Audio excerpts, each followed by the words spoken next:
the schools and their leaders. It's the subject of this morning's education-themed Sunday Square Off. Guys, let's ring that school bell. Is it time to change the way the school bell rings? The high school format was created to work around farming families. Does that format fit into today's faster-paced, technologically driven society? We'll talk about high school reform. Plus, we're following up on financial irregularities that may involve several employers, teachers, and administrative personnel. We don't know how far this will take us in the chain of command.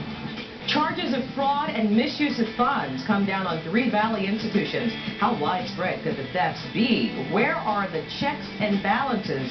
And what should the students do? Good morning, I'm Kim Covington, and welcome to this special education edition of Sunday Square Off. My guests this morning are State School Superintendent Tom Horn, Vice President of the Arizona Education Association, Andrew Morrill, and teacher and 12 New School Solution volunteer, Chris Meza. Gentlemen, thank you so much for joining us this morning.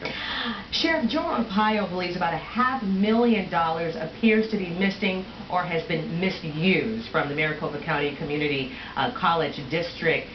Several sites were raided this past week, and now it looks like that the presidents at Mesa and Estrella Mountain Community Colleges have been named in warrants obtained by the East Valley Tribune. The State Board of Directors for Community Colleges has authority over the state's community colleges, but it's limited. Now, Tom, you being serving on the Board of Regents, and you guys have heard of this story and probably as appalled as the rest of us are, if it's true. What kind of oversight do you think they should have? How limited is it, and do you think there needs to be a closer look? Well, the Board of Regents has authority over the universities. The Department of Education and the State Board of Education have authority over K-12 education.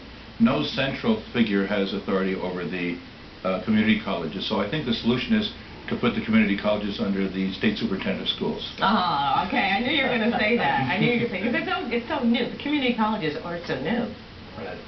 Yeah, so I'm just wondering, with this probe, if we're going to see more discussion on this. Well, let's remember that people are innocent until proven guilty, and the mere fact we read about charges in the newspaper doesn't necessarily mean that they're true. But this can happen at community colleges. People will say, what about K through 12? I mean, how can we be sure that the money is being used properly, every single penny? Well, I remember what the structure is of governance in a school district. You typically have a school board elected out of the community. They provide oversight. They examine the finances, the operations of the district. The district is represented by a business officer. And, you know, as a public institution, school districts are used to having a lot of eyes on them, and rightfully so. This is expenditures of public revenue, and I think most people want to know that there's a high degree of accountability and transparency. Most folks want to know that they can ask the questions and receive clear answers, and most of the time, for parents of children in school districts, that means the instructional questions. Mm-hmm. How is the district educating my student well? And of course, we want to be able to provide the same accountability financially. All right, and no arrests have been made in the community college probe, and we expect to hear more about this, and we'll keep you updated on that. Superintendent Horn will address the state legislature with his annual State of Education address this week. He'll give us a peek of some of his proposals when we come back. Plus, more math, more science, longer days. What do Arizona's high schoolers need to excel in modern society? Stay with us.